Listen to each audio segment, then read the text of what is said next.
Biyyoonni addunyaa yeroo ammaa kana ispoortiidhaan sadarkaa olaanaa irra ga'an iccitiin milkaa'ina isaanii damicha qorannoo fi qo'annoon deeggaruu isaaniiti.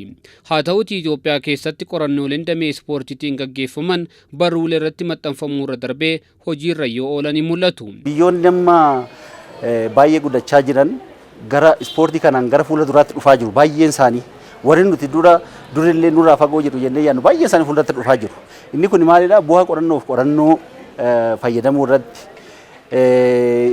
dhimma ispoortii kana saayinsaawaa gochuu irratti hojii bal'aa waan hojjetaa jiranii fi ispoortiin isaanii bu'aa qorannoo fi qo'annoodhaan deeggaramuudhaan gara fuulduraatti dhufaati jira. Kanaaf ispoortiin yoo saayinsiin deeggarame malee keessumaa bara amma jiru keessatti jaarraa jiru keessatti saayinsiin shoorri taphatu baay'ee guddaadha.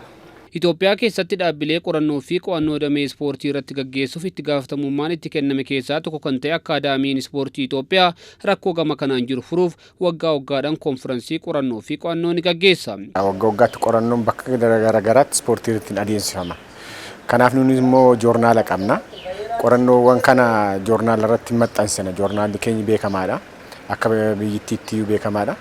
Kanaaf qorannoowwan joornaala keenya irratti maxxansine keessumaa warra itti fayyadamoo ta'an jennee yaadnu qorattootaaf beektootaaf immoo qorannoo waggaa keessatti walitti funaanne sana maalirra akka jiru kan ittiin dispatch goon dissemination mechanism keenyadha kan ittiin rabsinudha.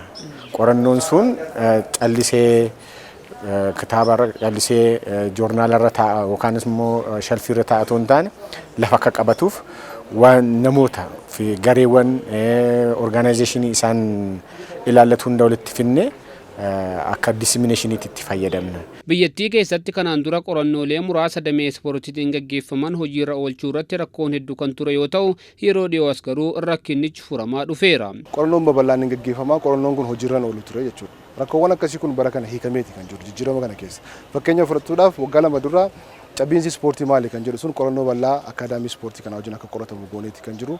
Qorannoon kun rakkoowwan gama ispoortiitiin jiru hunda isaatu bifa saayinsawaa ta'een keessattuu namoota akaadaamii ta'an qorannoo garaagaraa gaggeessan hirmaachisuudhaan yeroo dheeraa fudhatanii qorataati kan turani.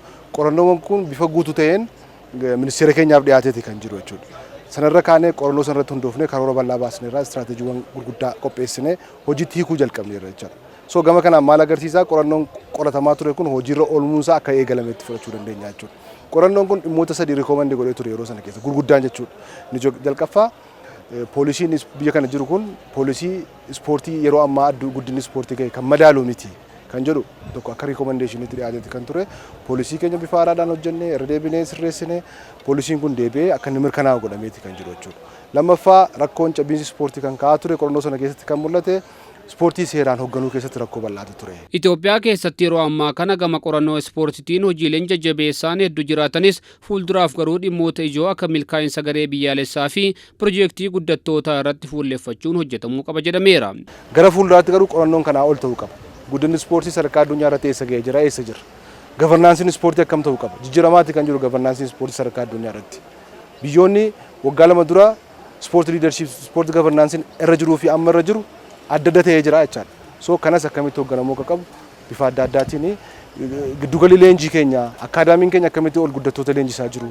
Maali rakkoon gama kanaan jiru? Maaliif kompiitaanti ta'uu dhabe gareen biyyoolessaa hundaanuu sun ta'een bakka tokko irratti kan jiru sanas gara fuulduraatti cimee akka mootummaatti akka caasaa yookiin maatiiwwan ispoortiitti immoo qorannoowwan kan dhawaataan jijjiiramaa deemuu danda'uu qaba. Konfiraansii qorannoo fi qo'annoo marsaa 11ffaa bara kana Akaadaamiin Ispoortii Itoophiyaa gaggeesse irratti qorannooleen damee ispoortiitiin gaggeeffaman 12 ol dhiyaataniiru.